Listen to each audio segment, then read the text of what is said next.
बिस्मिल्लाहिर्रहमानिर्रहीम, अस्सलाम वालेकुम, वेलकम टू माय चैनल दावत इस्लाम। मैं हूं आपका दोस्त शफकत अली ऑफिशियल। उम्मीद करता हूं कि आप सब लोग ईमान के आला दर्जे पे होंगे।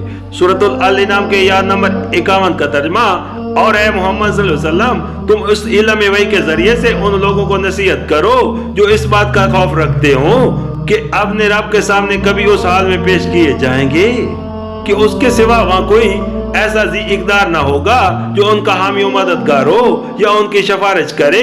शायद कि इस नसीहत से मुतनब्बा होकर वो खुदा तरसी की रविश इख्तियार कर ले। सूरतुल अल-इनाम आयशा नंबर 33। मतलब यह है कि जो लोग दुनिया की जिंदगी में ऐसे मदहोश हैं कि उन्हें ना मौत की फिक्र है ना ये ख्याल है कि कभी हमें अपने खुदा को भी मुंह दिखाना है, उन पर तो ये नसीहत हरगिज कारगर ना होगी।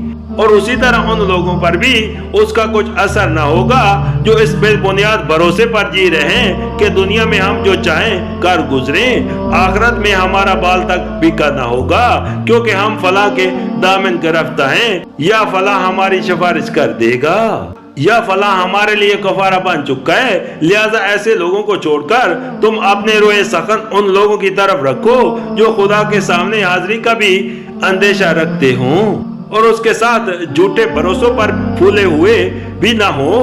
उस नसीहत का असर सिर्फ ऐसे ही लोगों पर हो सकता है और उन्हीं की दुरुस्त होने की तवक्को की जा सकती है।